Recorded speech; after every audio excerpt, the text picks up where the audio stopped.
Desire does not disappear overnight. For many women, it fades quietly, so quietly that they often blame themselves before questioning the deeper cause. In recent years, more women in the United States have begun asking a private but powerful question. Why does intimacy feel different now? Why does the spark that once felt natural feel distant, forced, or even irrelevant? This is not a failure, and it is not a defect. It is a psychological shift. Modern women are evolving faster than the narratives they were raised with. They are becoming more self-aware, more emotionally intelligent, more conscious of their inner world. And when awareness rises, desire changes. Many women were taught, subtly or directly, that intimacy was proof of value, that being wanted meant being worthy, that attraction was currency, and connection was something to earn. But self-discovery interrupts this pattern. When a woman begins to understand herself, she stops seeking validation through closeness. She no longer needs intimacy to feel seen. She no longer confuses attention with connection. This is where confusion begins, because the body often follows the psyche. As emotional clarity increases, unconscious motivations fall away, and desire that was once driven by approval, insecurity, or expectation starts to weaken, not because something is wrong, but because something false is being released. Psychologist Carl Jung believed that much of human behavior is driven by unconscious needs. When those needs are brought into awareness, they lose their power. For many women, intimacy was never just about closeness. It was about reassurance, belonging, being chosen. When those needs are fulfilled internally, the external pull changes. This is why some women feel emotionally stable, yet physically disconnected. They feel whole, but not driven, grounded, but not compelled. And society does not prepare them for this moment. Instead, women are told to fix themselves, to reignite desire, to search for techniques, supplements, or solutions. But the truth is quieter. Desire does not always disappear. Sometimes it transforms. Another important factor is mental load. Modern women carry more cognitive responsibility than ever before. Careers, family expectations, emotional labor, self-improvement. The nervous system cannot remain in constant output and still crave closeness. Intimacy requires safety, and safety requires rest.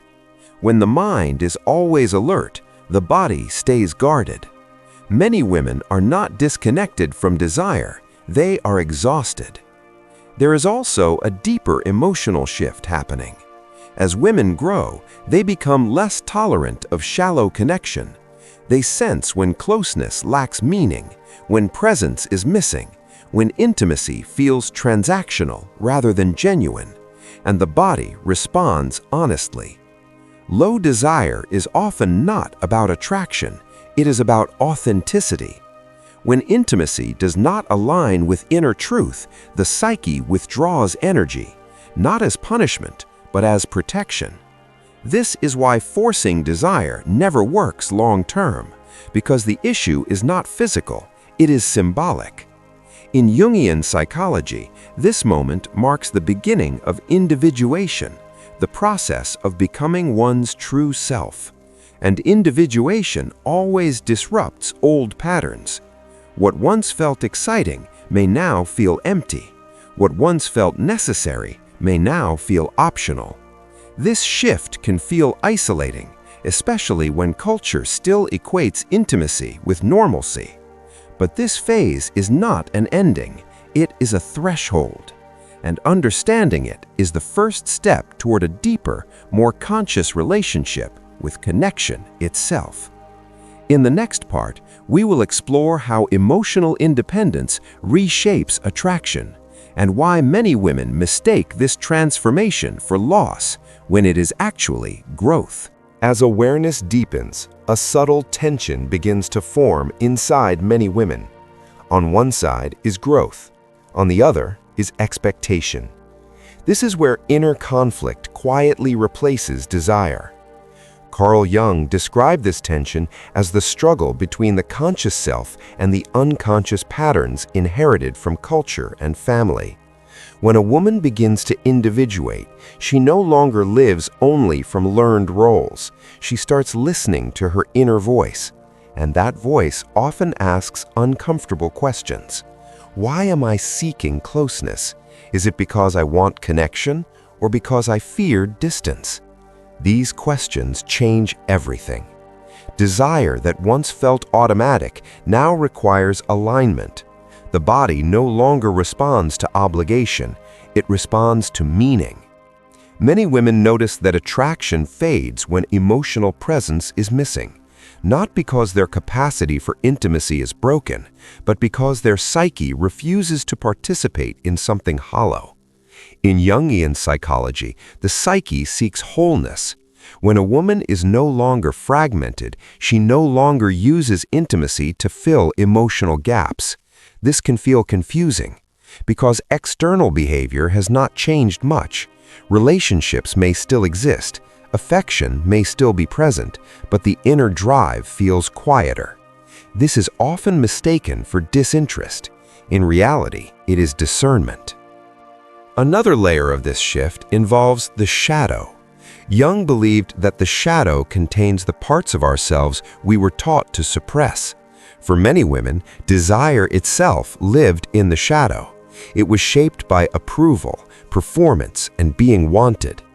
When a woman integrates her shadow, she stops performing desire. She stops offering closeness as proof of worth. The result is not coldness, it is authenticity. But authenticity can feel empty at first, because old rewards are gone. No rush from validation, no emotional high from being pursued, no reassurance from attention. This creates a quiet void, and the psyche does something intelligent in that space. It pauses. Low desire during this phase is not dysfunction, it is recalibration. The nervous system is learning a new rhythm, one not driven by fear or conditioning. Many women also experience guilt during this stage. They believe they should want more closeness.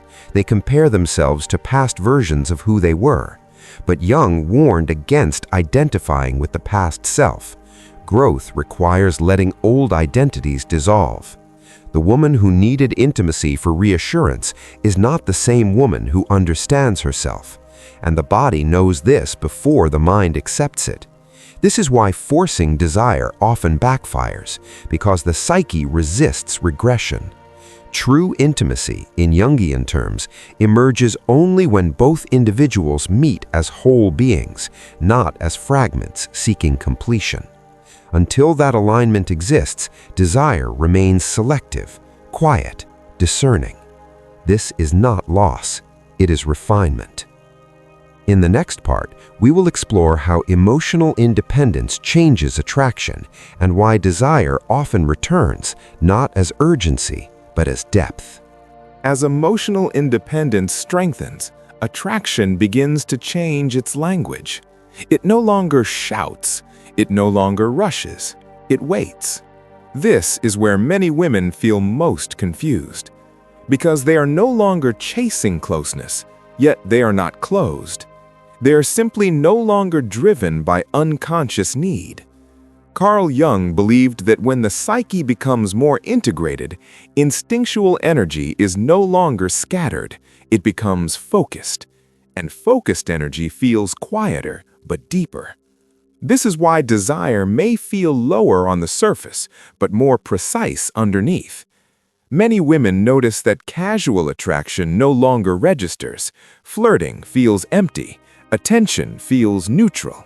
What once created excitement now feels distant. This does not mean attraction is gone. It means standards have shifted from external stimulation to internal resonance. The psyche is no longer impressed by surface signals. It listens for alignment. In Jungian terms, this is the movement from projection to presence. Earlier in life, desire was often fueled by projection. A woman projected unmet needs onto another person: security, validation, completion. Projection creates intensity, but it is unstable. When projection dissolves, intensity drops, and many mistake that drop for loss. But what disappears is illusion, not capacity. Another important change happens in the nervous system. When a woman no longer lives in emotional survival mode, her body exits constant activation. The fight or flight energy that once masqueraded as passion settles down.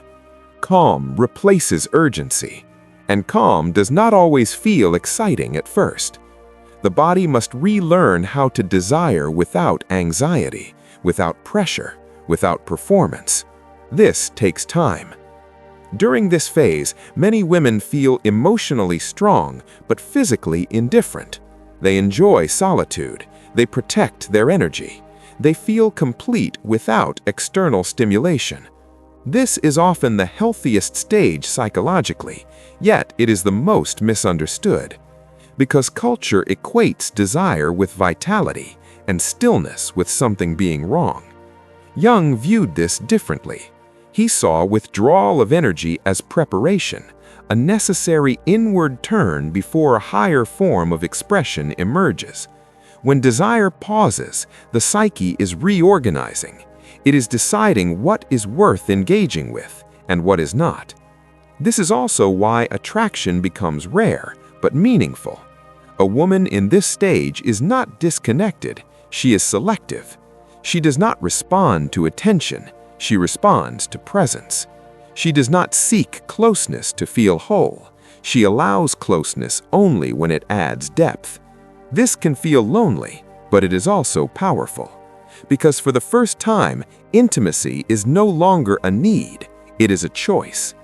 In the next part, we will explore why this stage triggers fear and how society mislabels this transformation as a problem rather than a passage. This stage, the calm, selective, inward-facing stage, can feel unsettling. Not for her, but for the world around her. Because when a woman no longer responds automatically to attention, it disrupts expectations. Friends, partners, even society at large feel unsure how to engage. They expect desire to be visible, immediate, and performative, but she no longer plays by those rules. In Jungian psychology, this is a classic encounter with the shadow. The shadow is not darkness to fear, it is what we have denied in ourselves, waiting to be acknowledged. A woman who has spent years chasing validation often projects her needs onto others, her energy scattered, her boundaries weak. Now, as she learns to honor herself, she recognizes that energy was not lost, it was misdirected. And when redirection happens, desire seems quieter. But what has truly shifted is the source. It is no longer external, it is internal. Her body is still responsive, her mind still capable of attraction, but she now measures engagement through alignment, not habit. This is why casual attention no longer excites her. It lacks resonance, it lacks meaning. And yet, the pressure to conform is constant. Culture, friends, even subtle social media cues scream, "You must always be available, always desirable, always in motion." Jung would say that this tension is the psyche negotiating with the world. The individuation process, the journey toward wholeness, often feels socially isolating because wholeness does not always fit the collective script. Many women report guilt during this phase. Guilt for feeling less excited, less interested, or less desirable. Guilt for no longer chasing attention. Guilt because partners, past or present, perceive the change as rejection. But this guilt is not evidence of failure. It is the echo of old conditioning. She is learning that desire rooted in self-respect cannot be rushed. It cannot be begged for. It cannot be extracted through persuasion. And when desire re-emerges, it will be different. It will be intentional, meaningful, aligned with her values and her psyche. Her body has not stopped responding. It has simply stopped responding to distraction, to habit, to projection. It is learning to respond to depth. This is also the stage where intuition strengthens. She can sense energy from afar. She can recognize misalignment before it enters her life. She can preserve herself effortlessly. And for those who misunderstand her, she may appear cold, distant, or disinterested. But in reality, she's just whole. And wholeness is quiet. It is deliberate. It is powerful.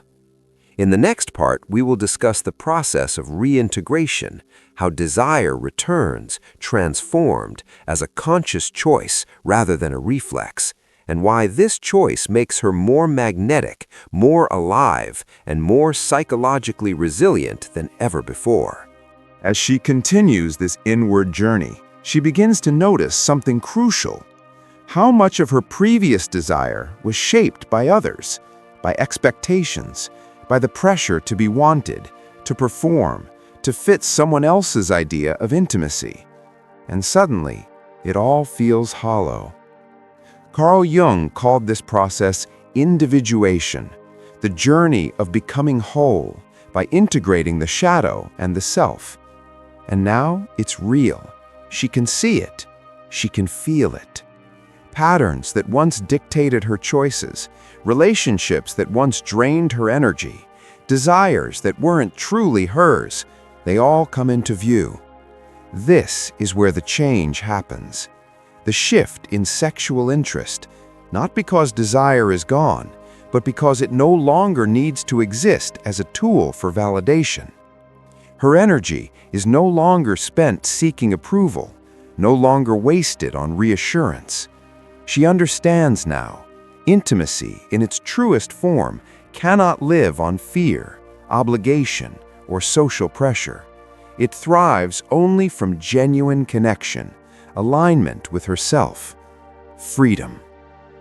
The world may not understand, friends may question, partners may misinterpret, society may whisper that something is wrong, but she knows the truth. Stepping back is not denial, it is protection, it is self-respect, it is growth. She cultivates a relationship with herself so deep, so grounded, that no external touch, no validation can replace it. In that sacred space, she encounters her true needs, the needs that were always waiting beneath the noise, beneath the expectations, waiting for her awareness to reach them. And then, something remarkable happens. She realizes that her lack of interest is not a limitation. It is a revelation, a signal from her psyche, from her deeper self, that the old ways no longer serve her. Carl Jung always emphasized the shadow, the parts of ourselves we deny, that we project onto others.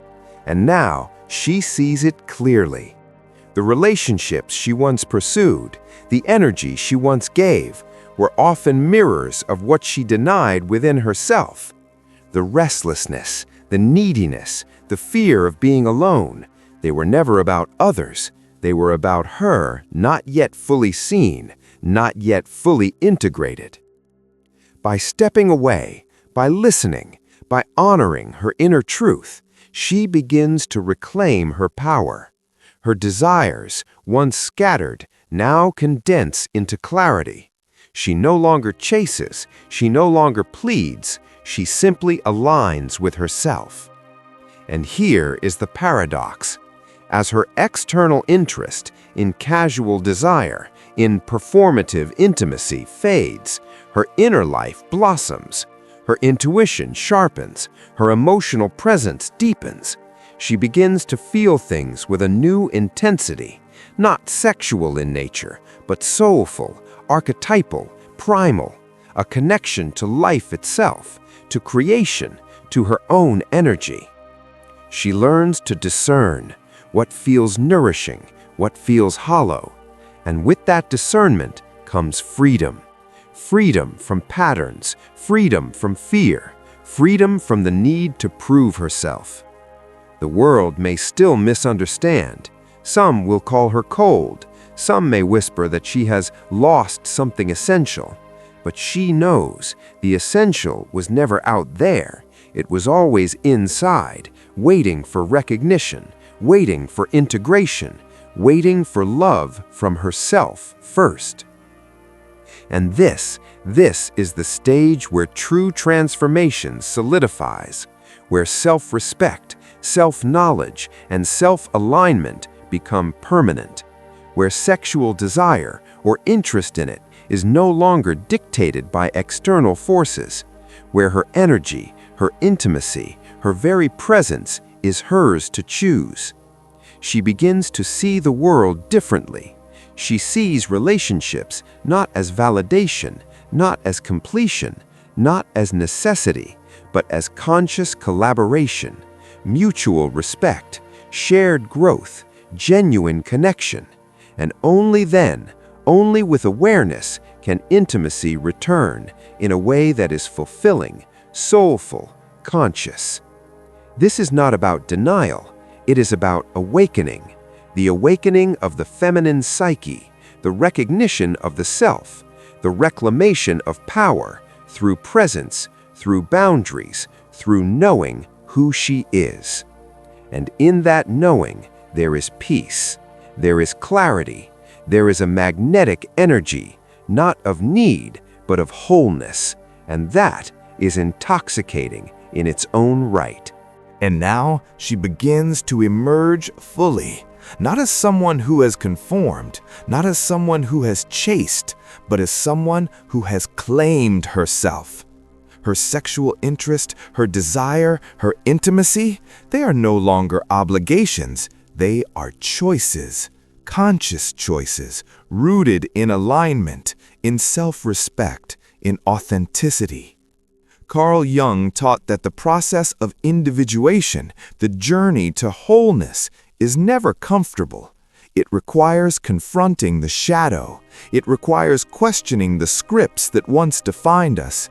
It requires listening to the parts of ourselves that have been silenced. And she has done that. She has looked inward. She has reflected. She has chosen herself over expectation. In doing so, she has transformed her energy. What once felt scattered now flows in clarity. What once was urgency now becomes depth. What once was seeking now becomes presence. This transformation does not isolate her. It magnetizes her. Because authenticity, because wholeness, because a woman aligned with her soul cannot be ignored. People may misunderstand her. Some may try to pull her back to old patterns. Some may whisper, suggest, or judge. But she knows the truth. Desire is not gone. It is awakened differently. It is conscious. It is meaningful. It is empowered. She no longer gives herself away to fill gaps. She no longer seeks validation in others. She no longer measures her worth by attention received.